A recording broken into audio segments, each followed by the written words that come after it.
Short hair, fresh! Ayan, na-hair dry ko na. Guys, merong slight difference lang. I think nakulangan ako ng isa pang sachet. Masyadong marami ang i-apply mo na argan oil. Parang magiging malagkit ang hair mo. Ayan. Hey guys, beautiful day. It's 10:15. Sabi ko sa parlor, 10:15 nandun ako. Kasi, as you can see, hindi ko na masyadong gusto yung length ng buhok ko. Ako ganyan lang. Para fresh, diba? Ganyan kayo. Ito na lang, O2O. This is the Chilled Peach. Lip gloss lang to, guys. Try kong i-open to, guys. This one is from Florence. The Neroli Portofino. 12 ml lang siya. This one. Later. Ilang buwan ko na rin ginagamit to si Vaseline, ha. SPF 50+, PA+++, Daily Protection, and Brightening Serum.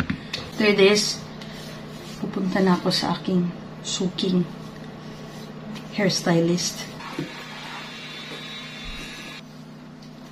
Okay. Tara! Dinalin mo pa shampoohan?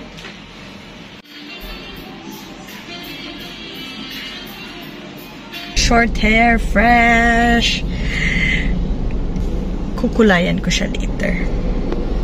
This is the before ng aking hair. This is light golden blonde from Fresh Hair Lab.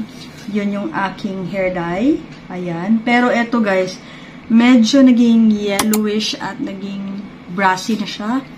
Kasi tumagal na siya sa aking hair at parang naluto na siya sa init. Siguro pag lumalabas, naiinitan, kaya naging yellowish na siya. And now, ayan. Halata naman siguro, no, na black na ulit yung part na to ng aking hair. And, yung hairstylist ko sa Vanity Works Uptown, shout out Ate Marge, siya talaga yung palagi kong binabalikan when it comes to styling my hair or cutting my hair. Kasi, parang kuwang-kuha niya yung anong bagay sa facial shape ko. Kanina, tinuruan niya ako paano ang tamang pag-apply ng hair dye. So, from here, sa part na natural hair color na, ito dapat yung area na lalagyan ng hair color for 20 minutes. Then, after that, you massage this part, then, saka ka maglalagay ng hair color dito sa part na may hair color pa. Then, after 20 minutes, so after 30, then 20 minutes, after that, mag-spray daw ng water para ma-diffuse pa daw yung color and ma-spread siya evenly sa hair while massaging it. So, spray water, then massage it. So, yun ang gagawin natin. Ito ang gagamitin kong hair color.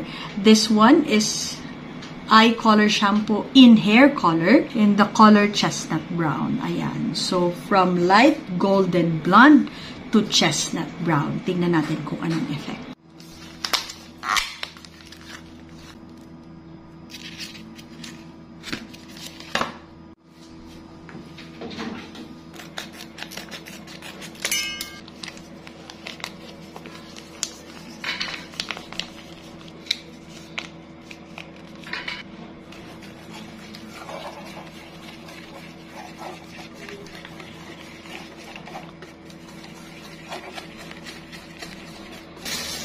This one.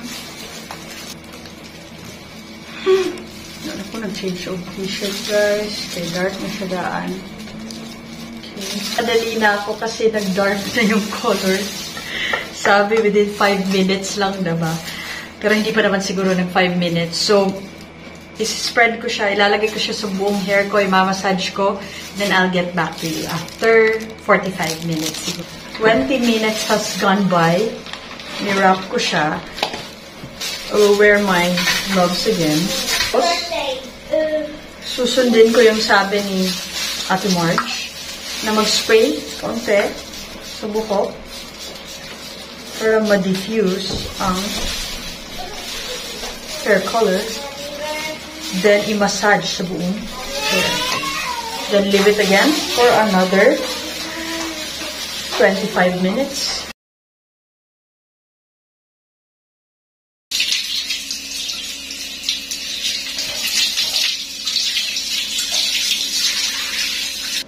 Done rinsing my hair. Mabilis lang guys kasi maiksi ang aking buhok.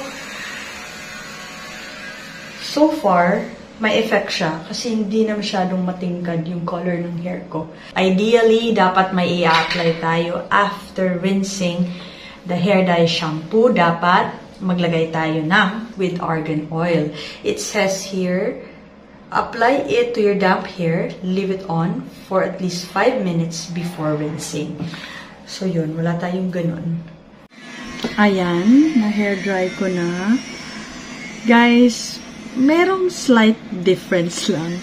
I think nakulangan ako ng isa pang sachet. As you can see, hindi na masyadong yellowish or orangey ang aking hair. Medyo brownish na siya.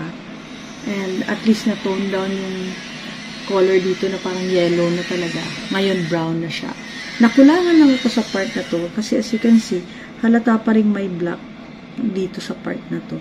I think, kailangan ko pang bumili ng isa pang sachet. Ayan. Anyway, I also applied this one before hair drying my hair. This one is the Bremond Performance Moroccan Argan Oil Intense Moisture Treatment. Ayan, para medyo malambot-lambot. And with this one, guys, konti lang kailangan mong gamitin. Malambot na yung buhok mo. Kasi pag masyadong marami ang i-apply mo na argan oil, parang magiging malagkit ang hair mo. Ayan. If you want to try this one and other colors of this brand, the eye color, link ko na lang sa Yellow Baskets one and also this one, guys.